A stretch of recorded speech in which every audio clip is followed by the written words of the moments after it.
BBA, BCA, BCom Computers, 100% placement guarantee. I create Degree College, Kukatpalli, Hyderabad. నమస్తే రమగారు. నమస్తే జయ. రమగారు, ఏదైనా ఒక చిన్న సిరీస్ స్టార్ట్ చేద్దామండి, ఒక 2-3 ఎపిసోడ్స్ వచ్చేలాగా. ఏం చెప్తారు? కొంచెం కొత్తగా చెప్తాం. ఓకే. ఎప్పుడో జయ చాలా రోజుల క్రితం ఒక ఇంగ్లీష్ సినిమా చూసారు, ఫ్రీకీ ఫ్రైడే. ఫ్రీకీ ఫ్రైడే ఎవరైనా ఇంట్రెస్ట్ ఉంటే చూడండి. ఈ ఫ్రీకీ ఫ్రైడేలో తల్లి పిల్ల, తల్లి ఇద్దరు పిల్లలు, ఆ అమ్మాయి తండ్రో మరి అతని భర్త తండ్రో నలుగురు కలిసి ఉంటారు. భర్త చనిపోతాడు. ఆ పిల్లకి తల్లికి క్షణం పడదు. పిల్ల భావాలు తల్లికి అర్థం కావు, తల్లి భావాలు పిల్ల అర్థం చేసుకోదు, సహజంగా కదా. అయితే వీళ్ళు ఒక చైనీస్ రెస్టారెంట్కో ఎక్కడికో వెళ్తారు. తల్లి పిల్లకి పడట్లేదని ఆ రెస్టారెంట్ ఒక ముసలావిడ ఒక అమ్మాయి రన్ చేస్తుంటుంది, ఆవిడ తల్లి ఉంటుంది. ఆవిడ ఏం చేస్తుందంటే వీళ్ళకి ఏవో చాక్లెట్లు ఇస్తుంది, దాని మీద స్విచ్ రాస్తుంది. స్విచ్ రాస్తే తల్లి పిల్లగాను పిల్ల తల్లిగాను మారిపోతారు. బాగుంది. తల్లి పిల్లలాగా బిహేవ్ చేస్తుంది, పిల్ల తల్లిలాగా అవుతుంది. కొద్ది రోజులకి వాళ్ళకి అవతల వాళ్ళ కష్టం ఏమిటో తెలుస్తుంది అనమాట. ఓకే. తల్లి పడే ఇబ్బంది, కష్టము, ఆమె యొక్క ఐడియాలజీ పిల్లకి అర్థం అవుతుంది. అలాగే పిల్ల ఎలాంటి ప్రెషర్స్ ఎదుర్కొంటుంది, దానికి ఏం ప్రాబ్లమ్స్ వస్తున్నాయి, అసలు పిల్లల తాలూకు యాక్టివిటీ, ఆ సరదా ఎలా ఉంటుంది, తల్లులు దాన్ని చూసే వస్తారు. మన పిల్లల మనం చిన్నప్పుడు చిన్నగా అవ్వకుండా ఇప్పుడు పెద్ద అయిపోలేదు కదా. మనం చిన్నప్పటి నుంచి ఉండే మనం పెద్ద, కానీ మనం మర్చిపోతాం మన చిన్నతనంలో మనకి ఇలాంటివి ఉన్నాయి, ఇలాంటివి జరిగినాయి, మనం దీన్ని ఎదుర్కొన్నాం, ఈ అనుభవం మనదేనని తల్లులు అనుకోరు. ఒక వయసు వచ్చాక మర్చిపోతారు. అవన్నీ తెలుస్తాయి. చివరికి తల్లికి రెండో పెళ్లి చేసుకుంటూ ఉంటుంది ఆవిడ. ఆ ఫారిన్ కంట్రీస్లో సహజమే కదా, ఇప్పుడు మన దగ్గర కూడా అవుతుంది. తల్లి పెళ్లి టైంకి తల్లి పిల్ల మారిపోతారు. మామూలుగా ఎవరి క్యారెక్టర్ వాళ్ళు వచ్చేస్తారు. ఇది కనీసం ఒక 10-14 ఏళ్ల పాత సినిమా అయ్యి ఉంటుంది. నేను చాలా చిన్నప్పుడు ఇలాంటి ఒక కథ చదివాను అని నా ఉద్దేశం. ఓకే. ఎప్పుడో చదివాను ఇలాంటిది, ఒక్క ఎపిసోడ్, ఒక్క సంచికే చదివా. ఎపిసోడ్ అని కూడా ఒక్క సంచికే చదివాను, ఎవరింట్లోనో. దానికోసం బాగా వెతుక్కున్నాను. 1950లో రాయబడింది చందమామలో ఈ కథ. తండ్రి కొడుకులు. ఓకే. Same switch. మీరు కావాలంటే ఫ్రీకీ ఫ్రైడే చూడండి, బాగానే ఉంటుంది సరదాగా. ఆ కథ చెప్దాం. ఇప్పుడు ఇంత ఉపోద్ఘాతం ఎందుకు చెప్పానంటే తప్పకుండా దీంట్లో మనం ఇంకొకటి నేను చెప్పదలుచుకుంది ఏంటంటే, తల్లి పిల్లలు లేదా తండ్రి కొడుకులు ఒకళ్ళనొకళ్ళు అర్థం చేసుకుంటే సమాజం బాగుంటుంది. అవునండి, జీవితాలు బాగుంటాయి. తండ్రులు మనము గడిపి వచ్చిన జీవితమే ఇది, మనకు కూడా ఇలాంటి సంచలనాలు, ఇలాంటి ఇబ్బందులు, ఈ కష్టం, నిష్ఠూరం ఇదన్నీ మనం అనుభవించిందేనని తండ్రులు అర్థం చేసుకుంటే, జ్ఞాపకం చేసుకుంటూ ఉంటే, అప్పుడు పిల్లలకి ఈ టీనేజ్ బాధలు అంత ఎక్కువ ఉండవు. అవునండి, ఎందుకంటే తండ్రి సహకరిస్తాడు కాబట్టి. పైగా మన కాలం నాడు నేను నడిచెళ్ళేవాడిని నా 12 ఏళ్ళప్పుడు అని అనుకోకూడదు. కాలం మారిపోయింది, ఇప్పుడంతా టెక్నాలజీ యుగం. మన చిన్నప్పుడు ఉన్నట్టే ఉండక్కర్లా, ఇప్పుడు రకం మారింది. అంతే కదా కదా.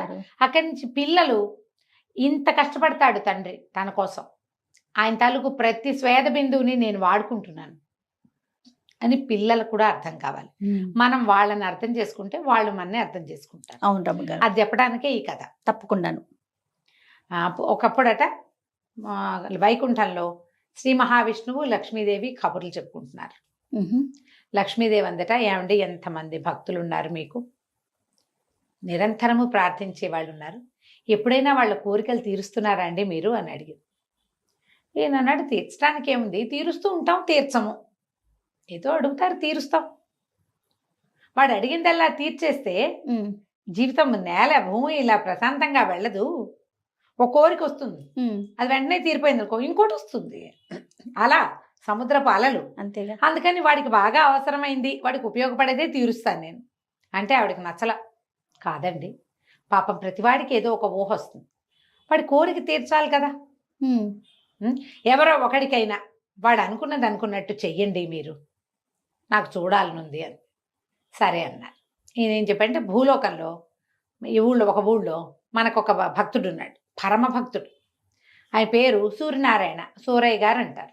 ఓకే. ఈ సూరయ్యకి లేకలేక ఒక కుమారుడో అని అడిగాడు, అడుగుతూనే ఉన్నాడు. ఏం జరుగుతుందో నాకు తెలుసు కుమారుడు కలిగాక.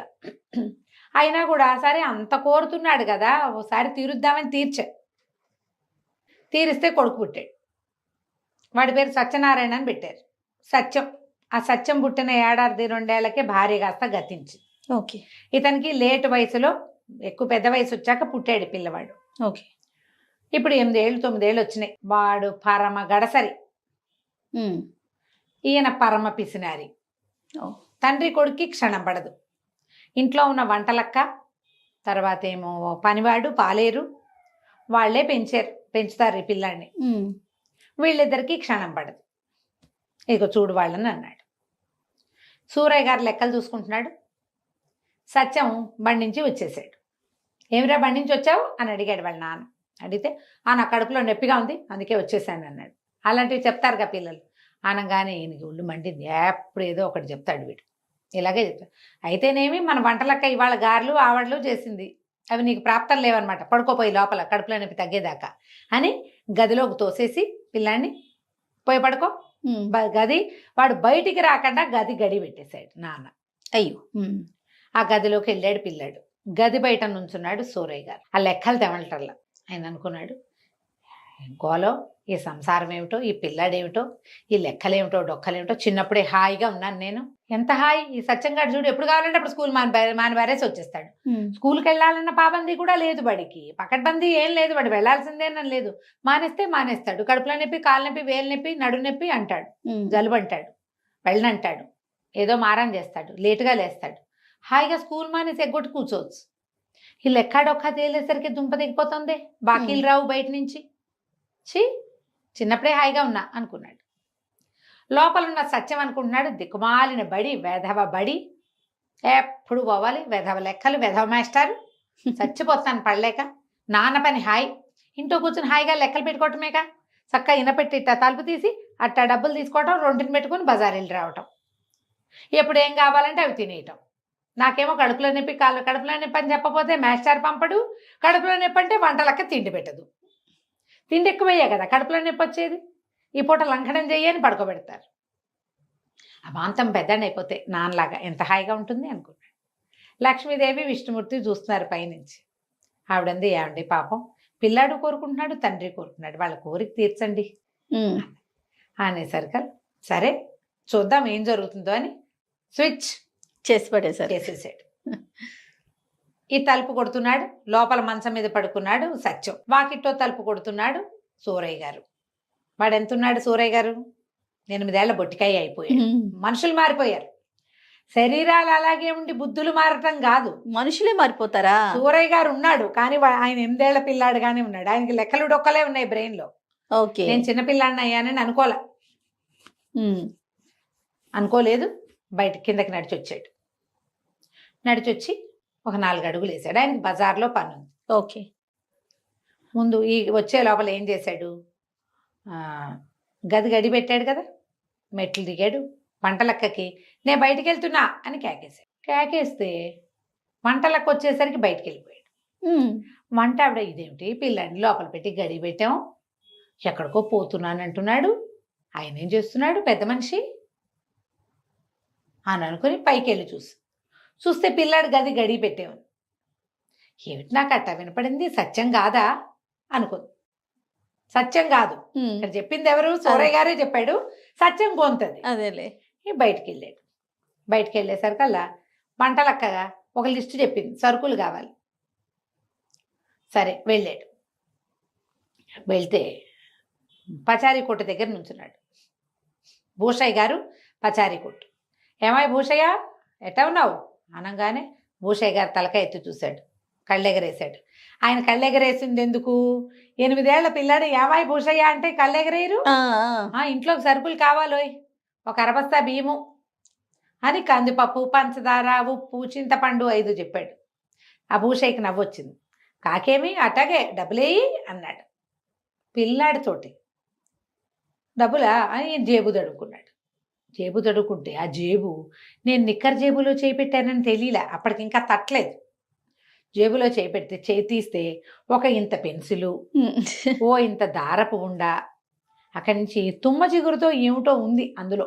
తుమ్మ జిగురు, జిగురులు అప్పటి కాలంలో ఏం చేసేవాళ్ళు, చెట్టు నుంచి పిక్కునేవాళ్ళం. దానికి ఒక పుల్ల ఇట్ట పెట్టుంది, దానికి తుమ్మ జిగురుంది. ఇవేమిటి ఇవైతే వచ్చినాయి నా జేబులోకి, పెన్సిల్ ఇటా వస్తుంది, ఇంతే పెన్సిల్. అక్కడి నుంచి ఎరైజర్లు, పాత రోజుల్లో రబ్బర్లు, టంగు, రాయి ముక్కలల్లే ఉండేవి, ఒక ఎరైజర్ కూడా బయటకు వచ్చింది. రెండో జేబు తడుకున్నాడు, 3 గోళీకాయలు ఉన్నాయి. ఇవేమిటి ఇవి ఉన్నాయి, అర్థం కాలేదు. ఇప్పుడు సరుకులకి డబ్బు ఇమ్మంటున్నాడు భూషయ్య, కొంటెగా చూస్తున్నాడు తనకేసి. ఇటు వీడు అదోలా చూస్తున్నాడు నాకేసి. రోడ్డు మీద నడవటం మొదలుపెట్టాడు.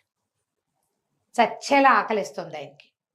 ఇదేంటి ఇంత ఆకలిస్తుంది, నేను గారెలు ఆవడలు తిన్నాను కదా, వంట చేసేసింది కదా ఆవిడే. మధ్యాహ్నం వంట అయిపోయింది, మధ్యాహ్నం భోజనం చేసి గారె ఆవిడ కూడా తిన్నాడు. ఓకే, పీకల మొయ్య తింటే నాకు చచ్చేలా ఆకలిస్తుంది ఏమిటి.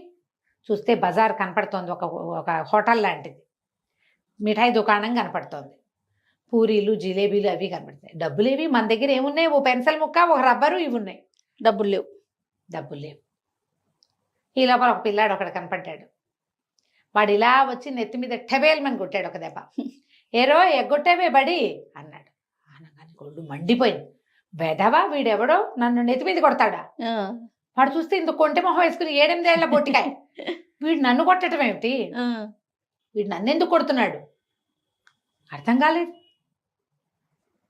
పళ్ళు రాలగొట్టేస్తాను, ఏంటి పిచ్చి వేషాలు ఇస్తున్నావా, ఏంటి చేయలేపుతున్నావు అని గట్టిగా అన్నాడు. అనగానే ఆ కుర్రాడు తెల్లబోయాడు, అవతలవాడు తెల్లబోయి, అబ్బా నీకు మాటలు వచ్చినాయిరా, పంతులతో చెప్తా ఉండు నీ సంగతి అన్నాడు. బడెగ్గొట్టి రోడ్ల మీద తిరుగుతున్నావు, కడుపులో నొప్పి అని చెప్పి ఇంటికి వచ్చేసి రోడ్ల మీద తిరుగుతున్నావా, నేను పంతులతో చెప్తా, పైగా నీకు ఇంత కొవ్వా, పళ్ళు నూరుతావుగా నన్ను చూసి అని వాడు వెళ్ళిపోయాడు. ఓకే, వాడి మాటలేమిటో వీడికి అర్థం కాలేదు. ఏమిటి నేను బడెగ్గొట్టడం ఏమిటి, ఏమంటున్నాడు వీడు, తన ఆకారం గురించి తనకు దాకా తెలియలే. 1-2 అడుగులు ముందుకేసాడు. వేసేసరికి ఈ స్వీట్ షాప్ ఉందిగా, వాళ్ళ దగ్గర మిఠాయి దుకాణాలకి బయట అద్దాలు ఉంటాయి, ఆ అద్దంలో కనపడ్డాడు. ఎవరు కనిపించారు ఈయనకి, కొడుకు కనపడ్డాడు. ఏమనుకున్నాడు, ఇదేమిటి సత్తిగాడు ఇక్కడికి వచ్చి నుంచున్నాడు, వంటలక్క మిఠాయిలు పెట్టనందేమో, ఆవడ్లు గావర్లు, డబ్బులు పుచ్చుకుని కానీ వచ్చేసాడా వీడు, ఏమిట్రా అన్నాడు. అప్పుడు చూసుకున్నాడు, ఏమిట్రా అంటోంది, తానే అనుకుంటున్నాడు, అర్థం కాలేదు. అటు ఇటు నడిచాడు, తన చెయ్యి నెత్తి మీద పెట్టుకున్నాడు, అద్దంలో తనే కనపడుతున్నాడు. తను సత్యంలాగా ఉన్నానని సూరయ్య గారికి అర్థమైంది. ఓకే, అందుక భూషయ్య ఎట్లా అన్నాడు, ఆ పిల్లాడు ఎవరో నా నెత్తి మీద టొపేరని లేవదీసినట్టు కొట్టాడు. ఎందుకు కొట్టాడు వాడు, తన ఫ్రెండ్ అనుకుని. అర్థమైంది, ఏంటి నేను ఇట్లా సత్తిగడ్లా ఎలా మారిపోయాను అర్థం కాలేదు. కడుపులో కర్ర కర్ర కర్ర కర్రలాడిపోతోంది ఆకలి, ఏం చెయ్యాలో తెలీదు. ఇక డబ్బులేమో లేవు. సరే ఇంటికి వెళ్ళిపోదాం అనుకున్నాడు. నడుస్తుంటే గాల్లో తేలుతున్నట్టు పడుతున్నాయి. సూరయ్య గారు 50 ఏళ్లవాడు, ఆయనకి లేటుగా కదా పిల్లాడు పుట్టింది. చిన్న బొజ్జ, బట్టతల, కళ్ళజోడు, స్థూలకాయం, నడవలేనివాడు, అరుగుదల లేదు, బాగా గబగబా నడవలేడు. ఇప్పుడు 8 ఏళ్ల పిల్లాడు ఎట్టంటే గాల్లో తేలుతున్నట్టు పడవు, ఆయనకి నడుస్తుంటే గాల్లో తేలిపోతున్నట్టు తూనీగల. ఇందాకంతా ఫీల్ అవ్వలా, ఇప్పుడు సత్యానని తెలియలా అప్పుడు, ఇప్పుడు కరెక్ట్గా అర్థమైంది. నడిచొస్తుంటే ఇంటి సందు మొగదల్లో తన పాత స్నేహితుడు కనపడ్డాడు. సత్యంగా మారిపోయానని మర్చిపోయాడు. మార్చిపోయి, ఏరోయ్ సుందరం ఎలా ఉన్నావు అని అన్నాడు. అనగానే ఆ సుందరం గారు కళ్ళు రూతూ, ఏమిట్రా కొవ్వెక్కిందా వెదవా, పెద్ద చిన్న లేదు, మీ నాన్నకి చెప్పి తాట ఒలిపిస్తానన్నాడు. అప్పుడు గుర్తొచ్చింది, నేను సత్యంగా మారిపోయాను. తాట ఒలిపించుకోవడం ఎవరికి ఇష్టమో. సరే పరిగెత్తుకుంటూ వచ్చేసాడు. ఇప్పుడు లోపలికి వచ్చాక డౌట్, ఏమిటి ఏం చెయ్యాలి. ఇప్పుడు తను పరిగెత్తుకుంటూ వెళ్తే ఎట్లా, ఏం చెయ్యాలో తెలియటల్లా. ఈ లోపల గదిలో ఉన్నాడు కదా కొడుకు, పిల్లవాడు. వాడు ఒళ్ళు సాగదీసుకుని పడుకుందాం అనుకున్నాడు. సాగదీస్తే సాగదే ఒళ్ళు, వంటలక్క ఏం పెట్టదు. ఇప్పుడు నాన్న తలుపు తీయడు, పడుకోవాలి మనం. కాసేపు నిద్రపోవాలంటే ఏ పక్కకి తిరిగినా ఏమిటో బొజ్జడ్డం పడుతోంది, మొహం మీద కళ్ళజోడు. వాడికి అలవాటేముంది, పక్కకి తిరిగి ఇట్లా పెట్టుకున్నాడు. పెట్టుకోగానే కళ్ళజోడు తగిలింది. ఇదేమిటి కళ్ళజోడు వచ్చింది, కళ్ళజోడు తీశాడు. తీస్తే ఏమీ కనపట్టాలా, మొహం నుంచి కళ్ళజోడు తీస్తే ఏం కనిపించట్లేదు. అదే వాడికి అర్థం కాదు. మళ్ళీ కళ్ళజోడు పెట్టుకుంటే కనిపిస్తుంది. ఇదేంటి నేను ఇలా అయిపోయాను, నాకు కళ్ళజోడు ఉండటం ఏంటి, ఆ కళ్ళజోడు లేకపోతే కనపడకపోవటం ఏంటి, పక్కకి తిరుగుతుంటే ఒళ్ళేమో బద్ధకంగా ఉంది. మంచం దిగితే సత్యానికి తెలిసింది తన ఒళ్ళు ఎంతో బరువుగా ఉన్నట్టు. 2 అడుగులు వేసాడు. ఒక అల్మరా, దానికి ఒక నిలువుట అద్దము ఉన్నాయి ఆ గదిలో. పిల్లాడు కదా, ఆవిడ గదిలో అద్దం. అటు తిరిగాడు. తిరిగేసరికి నాన్న కనపడ్డాడు. వెంటనే వీడు, నా కడుపులో నొప్పి లేదులే, బళ్ళోకి వెళ్ళిపోతాను అన్నాడు. అన్నాక తట్టింది. ఏమిటి నా గొంతు ఇలా ఉంది? పైగా అది నాన్న మాట్లాడుతున్నట్టు కనపడుతోంది. నాన్నలాగా మాట్లాడుతున్నానేంటి నేను? అటు ఇటు కదిలాడు. చూస్తే ఇంత బొజ్జ, స్థూలకాయం, పాత రకపు పంచ, పైన ఒక చొక్కా లాంటిది, ఏమంటారు దాన్ని, మనం బన్నీలు లాంటివి వేసుకునేవాళ్ళు పాత రోజుల్లో. ఈ మన మల్లుగుడ్డతో కుట్టించేవాళ్ళు. లాల్చీ లాల్చీ అంటే పూర్తి లాల్చీ కాదు, ఇక్కడ దాకా చేతులుండి లాల్చీ లోపల వేసుకునేది అనమాట. ఇళ్లలో ఉన్నప్పుడు అవే వేసుకుని ఉండేవాళ్ళు. నిర్కాంతపోయాడు సత్యం. నేనేంటి నాన్నలా కనపడుతున్నాను? అటు ఇటు నడిచాడు, నెత్తి మీద చేయి పెట్టుకున్నాడు, ముక్కు కొక్కున్నాడు, కళ్ళజోడు తీశాడు, అన్నీ అదే కనిపిస్తుంది. వాడికి అర్థం, నాన్నలాగా అయిపోయాను నేను, ఇంత బొజ్జు వచ్చింది నాకు చూసుకున్నాడు. అప్పుడు వాడికి ఒకటి తట్టింది, అమ్మయ్య ఇంకా బడిలోకి వెళ్ళక్కర్లేదు. బడి అంటే అంత భయం, బడిలోకి వెళ్ళాల్సిన పనే లేదు. అటు ఇటు నడిచి ఎంజాయ్ చేశాడు. నాన్నతో ముక్కు గోకిచ్చాడు, నాన్నతో తల పీకించుకున్నాడు, నాన్నతో కళ్ళజోడు తీయించి పెట్టించాడు. పిచ్చి సరదా వచ్చేసింది సత్యానికి. అప్పుడు రొంటిన తడుకున్నాడు నాన్నలాగా. తాళాలున్నాయి. వాడు అప్పుడు తట్టిందా, తాళాలు ఉన్నాయంటే బ్రహ్మాండం మన పని. తలుపు దగ్గరికి వెళ్ళాడు. తలుపు దగ్గరికి వెళ్ళేసరికి ఈ లోపల ఏమైంది, వంటలక్క చూసుకుంటోంది. పిల్లాడు ఆకలి అంటాడేమో ఏమిటో చూద్దామని లోపల నుంచి తలుపు కొట్టాడు. వంటలక్క వచ్చింది పైకి. వచ్చి ఏం చేసింది, గడియ తీస్తే లోపల ఎవరున్నారు? పెద్ద ఆయన సోరయ్య గారు. కానీ ఆయన కనపడలేదు. వంటలక్క కనపడితే ఏమవుతుందో, తన కొంత ఎలా ఉంటుందో తెలియలే. ఏమైనా తింటావా, పట్టుకురానా అని అడిగి దిగెళ్ళిపోయింది. ఈయనకి అర్థమైన తలుపు తీయబడి ఉంది. సరే ఇప్పుడు ఏం చెయ్యొచ్చు? ఈ గదిలోంచి నాన్న గదిలోకి వెళ్ళాడు. వెళ్ళాక రెంటిని తాళాలు ఉన్నాయిగా, చక్కగా ఈయన పెట్టి తాళం తీశాడు. దర్జాగా చేయబెట్టి లోపల ఇంత కట్ట డబ్బులు, నాన్న పావలా కూడా ఇవ్వడు. అందరూ ఫ్రెండ్స్ వాళ్ళు వీళ్ళు పావలాలు, కానీలు, అర్ధనాలు తెచ్చుకుంటారు. మనకేవి లేవు. వంటలకు కొంది బోళ్ళని చేసి పెడుతుంది, చేగోడీలు చెక్కిలాలు అవే తినాలంటాడు. బజార్లో కొమ్ము మిఠాయి వంటలకు ఎట్టా చేస్తుంది? అందరూ కొమ్ము మిఠాయి కొనుక్కు తింటారు, నాకేముండవు. డబ్బులు తీసుకుని అక్కబడికి తట్టింది. నేను నాన్నలాగా అయ్యానంటే నాన్న ఏమైనట్టు? అప్పుడు మా బాగా అయింది నాన్నకి. ఇప్పుడు బళ్ళోకి వెళ్తాడు చచ్చినట్టు. మాస్టర్ చిత కొడితే నాన్నకు బుద్ధి వస్తుంది అనుకున్నాడు. ఓకే, సరే ఇంక ఇప్పుడు వంటలక్క ఏం చేసింది, ఈ సూరయ్య గారు ఏం చేశాడు, సత్యం ఏం చేశాడో మనం దీని తరువాయి భాగంలో విందాం. తప్పకుండా అండి. చాలా ఇంట్రెస్టింగ్ ఉంది రమ్మగారు కదా. చాలా బాగుంది. నమస్తే. నమస్తే జయ. ఒక సిరీస్ స్టార్ట్ చేశాం కదండి, తండ్రి కొడుకుల కథ. నెక్స్ట్ భాగం. సో ఎవరికి వాళ్ళకి తెలిసింది నాన్నకి తిన్నగా అవుతుందని కొడుకు అనుకుంటున్నాడు. అదే కొడుకు పని తండ్రి అనుకుంటా ఉన్నాడు. తర్వాత ఏం జరిగిందండి? వంటలక్క ఏం చేసింది, సూరయ్య గారి వేషంలో ఉన్న పిల్లాడికి టిఫిన్ పెట్టేసింది. ఓహో, సూరయ్య గారికి పెట్టిందంటే సత్యానికి అనమాట. చక్కగా ఆవిడ పొద్దున్న తినలేదుగా, సత్యం పొద్దున్న తినలా, గారెలు ఆవిడలు తినేసాడు శుభ్రంగా. బయటికి వెళ్ళాడు. మళ్ళీ పిల్లాడి కూడా అదేమిటి మళ్ళా జరుగుతోంది కథ. వీడేమో పైకొచ్చాడు, ఆయనేమో కిందకి వెళ్ళాడు. ఆకలిస్తోంది అన్నాడు. అనేసరికి ఇందాకే కదా తిన్నావు, ఇటు అసనఘాతగా తింటే కడుపులో నొప్పి రాదు అంటుంది. కొడు మడిపి, నేను ఎక్కడ తిన్నాను, నేను తినలేదు. అది పెట్టింది ఎవరికి? నాన్న వేషంలో ఉన్న కొడుకు పెట్టింది. ఇప్పుడు కొడుక్కి కావాలి. వంటలక్క కన్ఫ్యూజ్ అయిపోయింది. మధ్యలో వైద్యుడిని పిలిచారు, కడుపులో నొప్పని. గందరగోళంగా అయ్యింది. కానీ ఎవరి దారిని వాళ్ళు సర్దుకున్నారు. సరే ఇప్పుడు నాన్న ఏం చేస్తాడో చూద్దాం. పైన ఉన్నాడు, తాళాలు తీసుకున్నాడు, డబ్బులు జేబులో పెట్టుకున్నాడు, తాళాలు దాచేశాడు. ఆయన పైకి వచ్చాడు.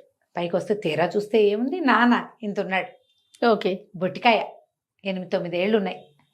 వచ్చేసరికి ఒకళ్ళ మొహాలు ఒకళ్ళు చూసుకున్నారు. నాకు చాలా పనులున్నాయి, ఏమిటో ఇలా తయారయ్యాం, మనం ఇట్లా ఎందుకయ్యామో తెలుసా నీకు అన్నాడు. ఏమో నాకు తెలియదు అన్నాడు పిల్లాడు.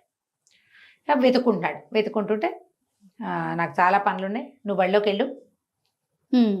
వెళ్ళిపోయి నాకు చాలా పనులున్నాయి అనగానే సత్యం అన్నాడు, ఏమిటి ఈ వేషంతో బళ్ళోకి ఎట్టా వెళ్తారు, ఈ వేషంతో బళ్ళోకి వెళ్తారా, నువ్వే వెళ్ళాలి, నా వేషంలో ఉన్నావు కాబట్టి. ఓకే అని ఏమిటి వెతుకుతున్నావు, ఇక్కడ తాళాలు ఉండాలి, నేను తీసి దాచిపెట్టాను అన్నాడు. అనేసరికి తండ్రి అన్నాడు, అంటే సత్యం అంటాడనమాట. ఇప్పుడు ఏమిటి దాచేది, తాళాలు నువ్వు దాచడం ఏంటంటే, నోరు మూసుకో, ఎక్కువ మాటలు మాట్లాడావంటే తంతాను నిన్ను, నువ్వు నన్ను దన్నేవు ఇది వరకు, ఇప్పుడు నాకు దన్నే అవకాశం వచ్చింది, నువ్వు నోరు మూసుకుని బళ్ళోకి వెళ్ళటం మంచిది అనేసరికి నిర్ఘాంతపోయాడు. బళ్ళోకే? నేనేం చేస్తాను రా బళ్ళోకి వెళ్ళి అన్నాడు. ఏముంది, నన్ను పంపలా, అటాగే, పైగా నాకేమీ రాదు, నన్ను పంపించావు, నీకు అన్నీ వచ్చు, హాయిగా ఉంటుంది బళ్ళో నీకు అనేసరికి నేను వెళ్ళన్నాడు. వెళ్ళకపోతే ఏముంది, మాస్టర్ వచ్చి తీసుకుపోతాడు, పంతులు వచ్చి పట్టుకెళ్ళిపోతాడు. ఆ రోజుల్లో అలా అయ్యేది. అంత పని చేయిస్తావురా అన్నాడు. నువ్వు చేయించలా నాకు, నేను బళ్ళోకి వెళ్ళడానికి మూడంకేసి కూర్చుంటే మాస్టార్కి చెప్తే ఆయన వచ్చి నన్ను తన్ని 2 పిల్లలతో మోయించుకుని తీసుకెళ్ళాడు ఇది వరకు, ఇప్పుడు ఆ శాస్త్రి నీకు జరుగుతుంది. బళ్ళోకి వెళ్తామంటే భయం వేసింది ఆయనకి. ఏం చేస్తాను నేను బళ్ళోకి వెళ్ళి, ఏదో ఒకటి చెయ్యి, నాకు తెలియదు అదంతా అనేసరికి నా వ్యవహారాలు నువ్వేం చేస్తావు, చేతొచ్చినట్టు చేస్తా, బళ్ళోకి అయితే వెళ్ళక్కర్లేదు, ఇక బడికి వెళ్ళే పని లేదు. ఇప్పుడు సూరయ్యకేమో నోరు వదిలేసే గుణం, సత్యానికేమో తిండి కావాలి, ఆయనేమో నోటుకొచ్చినట్టు మాట్లాడతాడు. ఓకే, ఏం చెయ్యాలో తెలీదు. సరే దిగాడు పిల్లాడి రూపంలో ఉన్న నాన్న. దిగాక వంటలక్క ఏమైనా తింటావా అని అడిగింది. ఎన్నిసార్లు పెడతావే పుండాకోరు అన్నాడు. వంటలక్క నిర్ఘాంతపోయి, ఏం మాటలు, ఏం నేర్చుకుంటున్నావు, బళ్ళోకి వెళ్ళి దెబ్బలు పడతాయి మీ నాన్న కనుక చెప్పానంటే, నోరు జాగ్రత్తగా రా నీవు అనేసరికి ఈయన గుర్తొచ్చింది.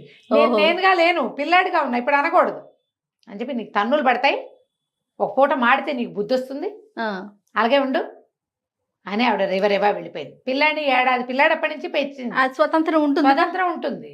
కానీ ఇప్పుడు అయ్యగారు తిట్టినట్టు పిల్లాడి తిట్టకూడదు, అంతేగా, నోరు మూసుకో వెళ్ళవతలకి అలాంటివి అనకూడదు, మారం చేయాలి పిల్లాడు. ఈయనకి మారం ఏమొచ్చు, తిట్టడమే వచ్చు. అక్కడి నుంచి సుబ్బయ్య పనివాడు ఉన్నాడు, వాకిట్ అక్కడ నుంచున్నాడు. ఒరే సుబ్బయ్య, నేను సూరయ్యనరా అన్నాడు. అనేసరికి సుబ్బయ్య కన్ను ఇట్లా అన్నాడు. అలాగేలేండి, మీరు ఏదంటే అదే, పిల్లాడు కదా వాడు ఏదంటే అదే, నేనే సూరయ్యనని చెప్పి బడి మానేయడానికి వీలు ఎక్కడా కనిపించట్లా, వంటలక్కని ఏమన్నా ఆవిడ ఊరుకోదు, మీదకి వస్తుంది, ఏ తాడో వేసి కిటికీకైనా కట్టేయగలదు, మీ నాన్నకి చెప్తా అంటుంది, కొట్టదు.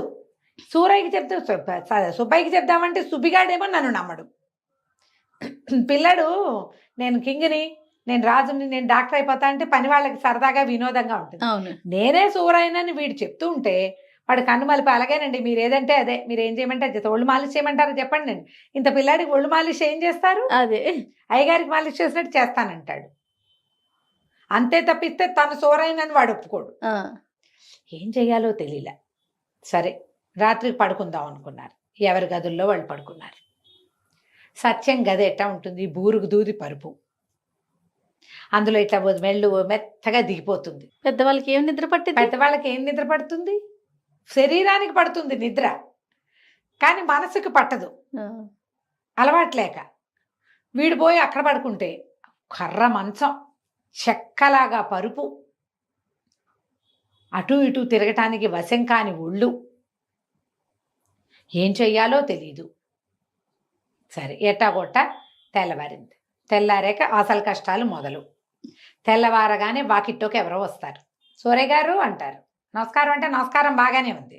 తర్వాత వ్యవహారం మాట్లాడడానికి ఏం వ్యవహారమో వీడికి తెలియదు. అదే అక్కడి నుంచి అప్పుల వాళ్ళు, అప్పు పట్టుకెళ్ళడానికి వచ్చేవాళ్ళు, జమేసేవాళ్ళు, రాసుకోవాలి.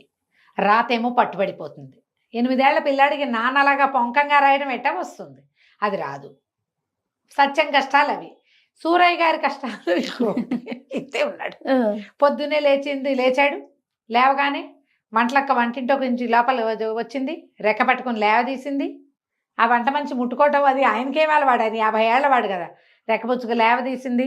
అక్కడి నుంచి బట్టలు ఇప్పుతాను, టవల్ కడతానంటుంది. తువ్వాలు కట్టుకుని స్నానం చెయ్యొద్దు, అదేమో ఇది భరించలేడు. తువ్వాలు కడుతుంది ఆవిడే, కచ్చిక పట్టుకొచ్చి చేతిలో వేస్తుంది.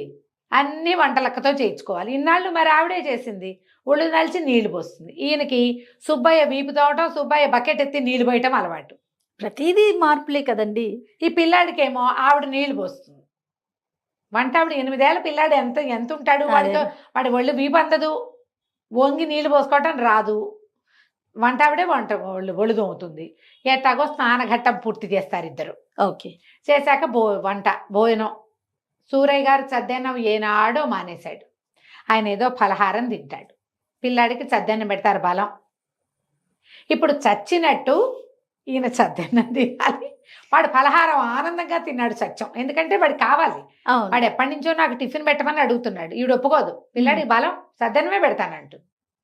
సూరయ్య గారు ఎప్పుడో చిన్నప్పుడు మానేసిన చద్దన్నం సత్తు బతుకుతూ తిన్నాడు ఎట్టాగొట్ట. ఆవిడ ఒప్పుకోదు, పెరిగేస్తుంది దాని నిండా. అన్నం మానేస్తానంటే తాడేసి కట్టేస్తానంటుంది. ఎట్టాగొట్ట ముక్కు మూతి పూసుకుని ఏదో రకంగా తిన్నాడు. ఈవిడికి అర్థం కానిది ఏంటంటే, పలహారం తెచ్చిపెడితే పొంకంగా పోణంగా తినే అయ్యగారు కింద మీద పోసి మూతి నిండా అంటించుకుని జంతికలు ఇంకేమిటో పెట్టింది. ఇళ్ళల్లా పడ్డాయి అవి. ఇప్పుడు ఈయన ఇట్లా తయారయ్యాడు, పెద్ద మనిషి కదా. అదే పొంకంగా చక్కగా వైనంగా తినద్దు, వైనం లేదు తిండిలో. సత్యమేమో ఏడుస్తూ తిన్నాడు. రోజు తినే పెరుగన్నం, పైగా రోజు మూతి నిండా అంటించుకుంటే జిడ్డు మూతి ఆవిడే కడిగేది. ఇవాళ చూస్తే వాడు ఇట్ట తీస్తున్నాడు ముద్దలు, తీసి అమాంత నోట వేసుకుంటున్నాడు మూతి కంటకండా.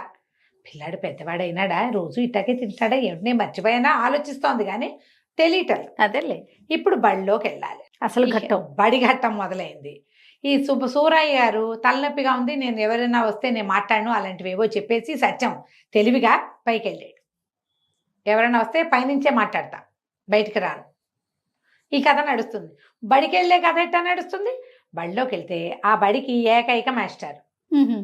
ఆయనకి భార్యతో క్షణం పడదు. ఆ భార్యతో పడంది, భార్య దగ్గర చచ్చినట్టు పడుండి అదంతా స్కూల్కి వచ్చి తీర్చుకుంటాడు. ఊ అన్నా కొడతాడు, ఊ అనకపోయినా కొడతాడు. నిన్న బడిలోకి ఎందుకు రాలేదు అని కొట్టాడు సత్యాన్ని. సత్యంలో ఉన్నది ఎవరు? సూరయ్య గారు. అక్కడి నుంచి ఏవో లెక్కలు ఇచ్చాడు, దెబ్బలన్నీ తిన్నాడు. తిన్నాక ఏంటంటే, అమ్మో నేనే భరించలేకపోతున్నా, చిన్న వెధవవాడు ఎట్ట పడుతున్నాడు ఈ దెబ్బలన్నీను. అర్థమైంది ఆయనకి. ఆయన కష్టంగా ఉంది, వీపు వాచిపోతోంది, వీపు మండిపోతోంది. రోళ్ళకర్ర పెట్టి కొట్టేస్తాడు ముణుకుల మీద. దానికేం చెయ్యాలో తెలీదు. లెక్కలు అనగానే పిల్లలంతా లెక్కలు చేస్తారు. సత్యం క్షణాల్లో చేసేసాడు లెక్క, ఎందుకంటే సూరయ్య గారు కదా, ఆయనకి బాగా అకౌంటెన్సీ వచ్చు. ఎంతసేపు కూడికలు తీసివేతలు ఎడంచెత్తో చేసేస్తాడు. ఆయన పుస్తకం చూశాడు. ఊరి పడవా, క్షణాల్లో చేసేవే అంటే వచ్చనమాట నీకు లెక్కలు. వచ్చి కూడా ఇన్ని రోజులు లెక్కలు సరిగ్గా చేయకుండా వేషాలు వేస్తున్నావా అని మళ్ళీ రోళ్ళకర్ర తీశాడు, పేకబెత్తని తీశాడు, ఉతికి వదిలిపెట్టి. పాపు. ఈయనకి ఈ పక్క పిల్లలు ఏముంది, 8-9 ఏళ్ల పిల్లలు చెవి లాగుతారు, చొక్కా లాగుతారు. చొక్కాకు ఒక సిరా చొక్క ఉంటే ఆ చొక్కాని పెద్దది చేస్తారు. ఈయన భరించలేడు పిల్లల్ని, ఈయన విసుక్కుంటాడు. విసుక్కోగానే పిల్లలు సత్యం గోల్ చేశాడని మాస్టర్కి చెప్తారు. హాయ్ నిద్రపోనివ్వకుండా నన్ను గోల్ చేస్తావా అని ఇంకో పీకుతాడు ఆయన, మళ్ళీ వచ్చి కొడతాడు. పిల్లలు కాల్చుకు తినేస్తున్నారు. సత్యంగాడు ఇంత తంటాలు పడుతున్నాడు ఆ స్కూల్లో. ఆయన సిరా చుక్కల మీద పడితే చొక్కా మీద వంటలక్క కంప్లైంట్ చేసేది. రోజు సిరా పూసుకొస్తాడు, చాకలిది తిడుతోందండి అని. సిరా ఎందుకు పూసుకున్నావని ఎన్ని చెంపకాయలు కొట్టాడో ఆయన కొడుకుని. వాడు చెప్పడానికి ట్రై చేస్తాడు ప్రతిసారి, నేను చెయ్యను. వాడు ప్రయత్నం చేస్తాడు, నేనేమి సిరా అంటించుకోలేదు, రంగు సిరా అంటే ఇంకు, అదేలే ఇంకు వేరే వాళ్ళు ఎవరో అంటించారని చెప్తే వాళ్ళకి ఎందుకు అవకాశం ఇచ్చావని కూడా కొట్టాడు తను. ఇప్పుడు చూస్తే తను ముందుకు తిరుగుంటే వెనకాల ఎవడో సిరా చుక్క పెడతాడు. ఏమిరా అని అటు తిరిగితే వీడెవడో సిరా చుక్క పెడతాడు. చొక్కాల నిండా సిరా చుక్కలే. పాపం సత్యంగాడిది ఏ తప్పు లేదు. అక్కడి నుంచి బళ్ళో పిల్లలందరూ ఏవో కొనుక్కొని తింటున్నారు. సత్యానికి నోరూరింది, అంటే సూరయ్య గారికి. జేబులో డబ్బులేవి ఆయన గుర్తొచ్చింది. తను ఏనాడు కానీ ఇవ్వల వాడికి, ఒకనాడు కూడా కానీ ఇవ్వల. బళ్ళో ఉన్న పిల్లాడికి ఆకలేదు. పొద్దున ఇంత చద్దన్నం తిన్నా 12 అయ్యేసరికి ఆకలిస్తుంది, కిరలాడిపోతుంది పొట్టలో. ఇంటికి వెళ్ళి అన్నం తినాలి. సరే పరిగెత్తుకుంటూ ఇంటికి వెళ్తుంటే ఒళ్ళు ఎంత తేలిగ్గా ఉందో, ఎంత హాయిగా ఉందో, ఏం పెట్టినా తినేసేలాగా ఉంది. వంటలక ఏదో వంట చేసింది, చక్కగా అన్నీ వేసుకుని తిన్నాడు సుష్టుగా. ఎన్ని తిన్నా బాగానే ఉంది. అంత ఇదివరకు ఏంటో సూరయ్య గారికి ఇంటే తింటున్నాడు ఆయన, అదే ఎక్కువ తినలేడు, అరుగుదల లేదు. మళ్ళీ బడిలోకి వెళ్ళాలంటే మాస్టర్ తంతాడని భయంగా ఉంది. బడి మీద మానేస్తానంటే నాన్న ఏం చేస్తాడు, ఎందుకంటే నాన్న వేషంలో ఉన్నది కొడుకు. ఇప్పుడు అదే నాకు నువ్వు ఇటాగే చేసావు, నీకు అంతే కావాలంటాడు. ఏం చేయాలో తెలియదు. మళ్ళీ బళ్ళోకి వెళ్ళాడు. మళ్ళీ బళ్ళోకి వెళ్ళేసరికి ఈ బళ్ళో ఆటలు, సాయంకాలపు ఆటలు, అటొచ్చి ఒకటి తంతాడు, ఇటొచ్చి ఒకటి తంతాడు. మోకాళ్ళకి దెబ్బలు, మండిపోతుంది మోకాలు. ఇంటికి వస్తే దెబ్బలకు తగిలించుకున్నావా అని కొట్టాడు తను ఓసారి. మోకాలు మండిపోతుంటే ఇంకోళ్ళు ఎవరైనా కొడితే ఎట్టా ఉంటుంది? ఈయనకి సత్యం కష్టాలన్నీ అర్థమవుతున్నాయి సూరయ్య గారికి. కానీ ఇక తప్పదు, నానా దెబ్బలు కొట్టించుకుని చొక్కా కొంచెం చింపుకుని ఇంకు మరకలతోటి మొహం నిండా ఇంకు, మూతి నిండా ఇంకు, ఎట్టా కొట్ట సాయంత్రానికి ఇల్లు చేరాడు. సూరయ్య గారికి ఇప్పుడు ఆ సూరయ్య గారి వేషంలో వాడికి అవి ఇవి ఇవి ఇవన్నీ తినేయాలనుంది. వంటలక్క జాగ్రత్తగా పెడుతుంది. ఆయన వంట వేరు. అవి విడిగి నోటికి ఓకే, బుద్ధికి హితవు లేదు. వారా వీరా వస్తారు, స్నేహితులు ఎవరో వస్తారు, ఎవరితోటైనా మాట్లాడాలి, లెక్కలు చూడాలి. చూస్తే ఏమీ అర్థం కాదు, అదేమిటో ఆ లెక్క ఏమిటో ఆ పత్రం ఏంటో. వీడికి బాగా అర్థమవుతున్నది ఏంటి, తలుపు తీయంగానే డబ్బులు ఉంటాయి అంతే. డబ్బులతోటి ఏమైనా కొనుక్కుని తింటే ఈ పొట్ట కరగదే, కడుపులో నొప్పి వస్తుంది. ఎందుకంటే ముసలివాడైపోయాడు. ఇన్నాళ్ళు తినాలని ఉండేది, డబ్బు ఉండేది కాదు. ఇప్పుడు డబ్బులు ఉన్నాయి, తినేసేయాలి, అదేదో చేసేద్దామని ఉంది. వచ్చేటప్పుడు బజార్ వెళ్ళి వచ్చేటప్పుడు ఓ గాలిపటము, ఓ బుడత బొమ్మ కూడా కొనుక్కుని తెచ్చుకున్నాడు. వాటితోటి ఆడేందుకు శరీరం ఏది, ఏం చెయ్యాలో తెలియదు. కానీ ఈ కథ కొంతకాలం నడవాల్సిందే. ఎట్లా నడిచి ఏమైందో మనం మళ్ళీ చెప్పుకుందాం. రైట్ అండి. నమస్తే రమగారు. నమస్తే రమగారు, మనం తండ్రి కొడుకుల కథ సిరీస్ చెప్పుకుంటా ఉన్నాం. 2 భాగాలు అయినాయి. నాన్న కొడుకు ప్లేసులు మారిపోయారు. సూరయ్య గారేమో స్కూల్కి వెళ్ళి చావచిత్త కొట్టించుకున్నాడు, దెబ్బలు తిన్నాడు మాస్టర్తో. ఇంటికి వచ్చేసరికల్లా ఈ సత్యం వాడేం సంతోషంగా ఏమున్నాడు, హాయిగా నాన్నలాగా అయిపోతే డబ్బులన్నీ మనవే, ఇంట్లో ఏది కావాలంటే అది తినచ్చు, మన పెత్తనమే నడుస్తుంది అనుకున్నాడు. కానీ అదేమంత సులువుగా లేదు. ఎవరో ఒకళ్ళు వచ్చి పలకరిస్తారు, ఏమిటో వ్యవహారం మాట్లాడతారు. వీడికేం తెలుసు, 8 ఏళ్ల బొట్టికాయకి వ్యవహారాలు తెలీదు. ఆ రోజంతా పైనే ఉన్నాడు. ఎవరో వచ్చారు 10 రూపాయలు కావాలని, నాకు బాగుండలేదు నువ్వే ఇవ్వని వంటలకతో 10 రూపాయలు ఇప్పించాడు. వాళ్ళెవరో వచ్చి సూరయ్య గారు నాకు 20 రూపాయలు ఇవ్వాలండి అన్నారు. 10 రూపాయలు కావాలని అడిగిన వాళ్ళకి ఇవ్వటం వేరు, ఆ బాకీ ఉన్నవాడు నిజంగా ఉన్నాడు తెలియదు. అయినా సరే వాళ్ళకు 20 రూపాయలు ఇచ్చేశాడు. ఎవరో వస్తే రేపన్నాడు. రేపైనా మళ్ళీ మామూలేగా. అక్కడి నుంచి ముందు వెనక ఈ పనులన్నీ ఆవిడ వంట ఆవిడ పిలుస్తుంది, అదే ఇదే వ్యవహారం అడుగుతుంది. వీడికి ఏమీ తెలీదు, ముందు వెనక. అక్కడి నుంచి ఇంకా ఇందులో ఇంకో కొత్త సమస్యలు ఉన్నాయి. వాడు అద్దం కేసు చూసుకుంటుంటే వాడికి అనిపించింది 50 ఏళ్ల మొహంలో కుర్రపోలికలు కనపడుతున్నాయి. తన లోపలేముంది, తర్వాత తన తండ్రి తనలాగా ప్రవర్తించట్లా, చిన్నపిల్లాడిలాగా కనపడుతున్నాడు కానీ చిన్నపిల్లాడి వేషం లేదు. వంటలక్కని తిట్టాడు, వంటవాడిని పనివాడితోటి ఏమిటో అంటాడు, నా పెన్నేది నా పుస్తకం ఏది అంటాడు. నేను చిన్నపిల్లాడిలాగా ఉన్నాను, చిన్నపిల్లాడిలాగా వేషం వేయాలి అని తెలుసుకోవట్లా, అట్టుబడిపోతాం. వంట ఆవిడ అదోలా చూస్తోంది ఆల్రెడీ. పైగా పిల్లవాడి వేషము, పెద్ద ఆయన వేషము 8 ఏళ్ల నుంచి చూస్తోంది. ఆవిడకి తెలీదు. ఈ నాటకం ఎక్కువ రోజులు సాగదు. ఈ కథ ఎట్టా అవుతుందో తెలీదు. మధ్యలో డాక్టర్ వచ్చి అజీర్ణానికి మందులు ఇచ్చేస్తాడు నాన్నకి. వీడికి బేసిక్ అజీర్ణం లేదు, బేసిక్ గా వాడికి అజీర్ణం లేదు పిల్లాడు. కానీ ఇప్పుడు వాడు ఉన్నది నాన్న బాడీలో.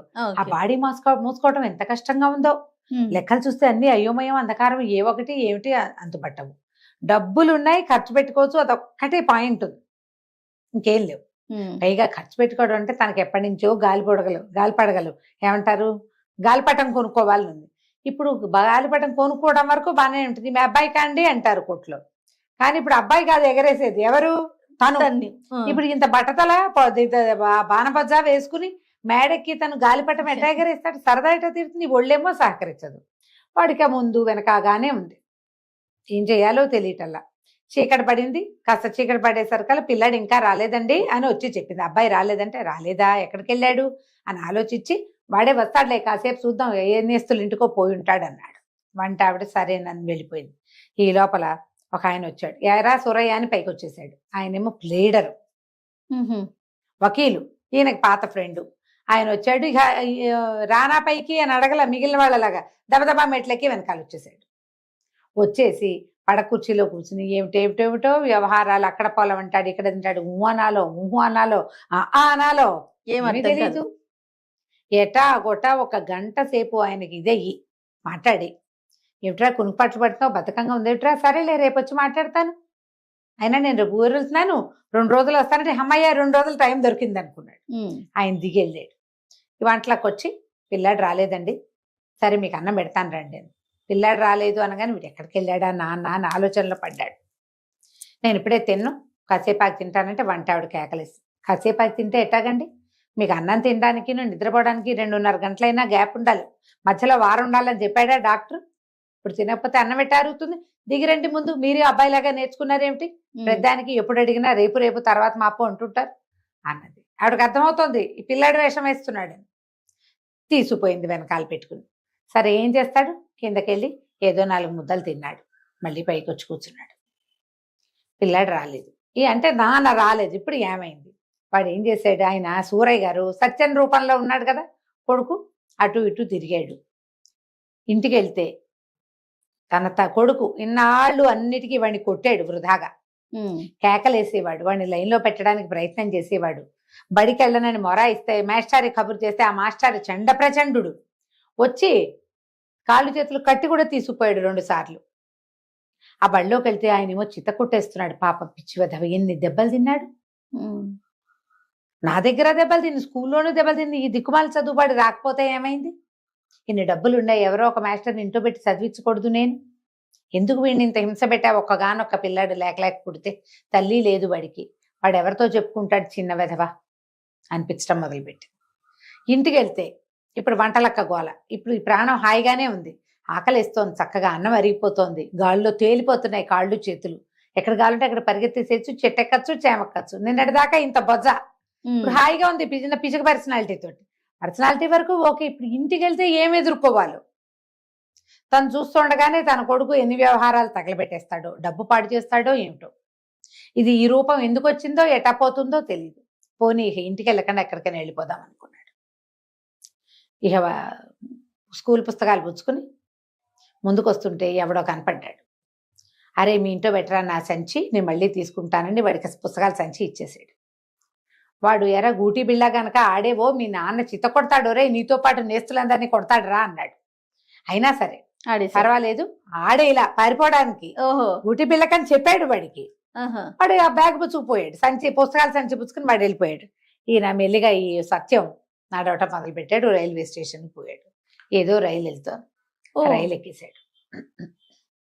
సత్యం చిన్నపిల్లాడైతే వాడికి తెలియదు, ఈయనకు తెలుసు కదా, ఈయనకు తెలుసు కదా ఈ రైలు ఎక్కడికి వెళ్తుంది, తను ఎక్కడ దిగచ్చు, ఆ వివరాలని తెలుసు. డబ్బులు లేవు కదా, పిల్లాడు కదా, పిల్లవాడికి వీడి దగ్గర డబ్బులు ఎట్టా ఉంటాయి. ఎక్కేసాడు, రైలు వెళ్ళిపోయింది. రాత్రి 10 గంటలు దాటిపోయింది, 11 కూడా అయింది. సత్యం రాలేదని ఆయనకు తెలుస్తోంది. పైన వాడికి కొడుక్కి నాన్న రాలేదని తెలుసు. ఇక అట్లాగే మెలకుగా ఉండి కునుకుపాట్లు పడుతూ ఉన్నాడు. ఏమైంది ఆలోచన మొదలు పెట్టాడు. నాన్న జీవితం ఎంత కష్టంగా ఉంది, ఇన్ని రకాల వ్యవహారాలా, పైగా ఒక్క ముద్ద తింటే అరగదా, ఇంత సంపాదించి మన కోసం లడ్లని అవని ఇవని తెప్పించి చేయించి పళ్ళు తెప్పించి నాన్నకి తినే యోగ్యత లేదే. ఒక మామిడి పండు పూర్తిగా తినలేడు, 2 లడ్డూలు తింటే అజీర్తి, 2 అరిసెలు తింటే ఆయాసం, 4 అడుగులు వేస్తే ఆయాసం. మీ పైగా ఎంతసేపు సమస్యలు. వాళ్ళకి డబ్బు ఇవ్వాలి, వీళ్ళ దగ్గర డబ్బులు తీసుకోవాలి, ప్లేటర్ వస్తాడు, పొలాలు పనులు, ఎప్పుడు పనే నాన్నకి. సుఖం లేదు, హాయి లేదు. డబ్బులున్నాయన్న మాటే కానీ డబ్బులుంటే కొనుక్కు తినే అవకాశం లేదు. పాపం నాన్న ఎంత కష్టపడుతున్నాడో, ఎంతో కష్టం. ఈ నాన్న జీవితం అంత సులువు కాదని తెలిసిపోయింది పిల్లాడికి. ఇంతలో ఏమైంది, సత్యం వచ్చి బాకిట కూర్చున్నాడు. ఎట్లా వచ్చాడు, రైలు ఎక్కాడు కదా, రైల్వే ఆయన ఉంటాడు కదా టీసీ, చూసి 2 చెంపకాయలు కొట్టి దించేశాడు. చిన్నపిల్లవాడు దించేశాడు. ఎందుకు ఎక్కావు, టికెట్ లేకుండా ఎందుకు ఎక్కావు, ఎక్కడికి ఎక్కావో అక్కడి నుంచి 2వ స్టేషన్కే దింపేశాడు. కానీ 2 స్టేషన్లు వెళ్ళిపోయింది. ఫస్ట్ దాటింది, 2వ స్టేషన్లో పట్టుకున్నారు, 2వ స్టేషన్లో దించారు. ఇప్పుడు 2 స్టేషన్లు ఎట్టా రావాలి వెనక్కి, బై వాక్ అంతే, నడిచి రావాల్సిందే. 14-12 మైళ్ళు. బా దేవుడా అని నడుచుకుంటూ వచ్చాడు. వచ్చి వాకిట్లో కూర్చున్నాడు. కూర్చున్నాక అనిపించింది ఆయనకి, నేను ఇది నా కష్టం అంటే, పిల్లాడు గనక పారిపోయింటే ఇదంతా వాడు నడిచేవాడు కాదు. వాడికి ఇంట్లోనూ సుఖం లేదు, బయట సుఖం లేదు. ఇంట్లో నేను ఒక కట్టడి, వంటలక్క ఒక కట్టడి, సుబ్బయ్య గాడు పనివాడు వాడు ఒక కట్టడి, నా వచ్చిన స్నేహితులందరూ నా పిల్లాన్ని కట్టడి. స్కూల్కి వెళ్తే మాస్టర్ వస్తే వచ్చిందంత అంటాడు, రాకపోతే రాలేదంత అంటాడు. మార్కులు రాకపోతే నేను తంతున్నాను అని పరమ జాలేసింది కొడుకు మీద.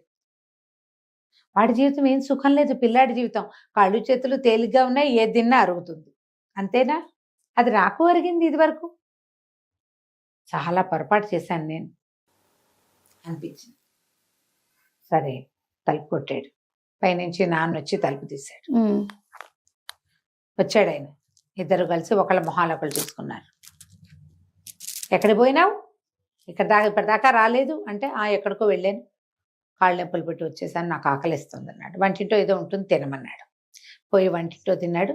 తిన్నాక చేరుకో గదిలోనూ పడుకున్నారు. విష్ణుమూర్తి లక్ష్మీదేవి చూస్తున్నారు ఇదంతా.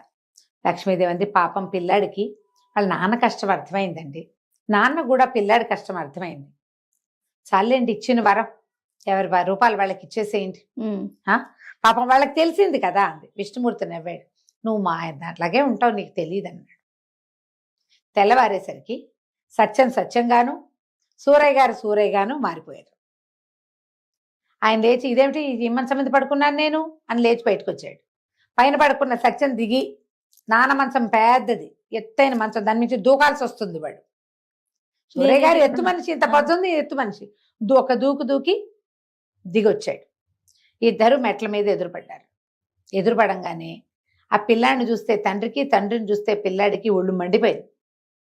ఒకళ్ళ మొహాలు ఒకళ్ళు చూసుకుని, బళ్ళోకి వెళ్ళేది లేదా, 8 గంటలకు లేచావు, బుద్ధి లేదా నీకు అన్నాడు తండ్రి.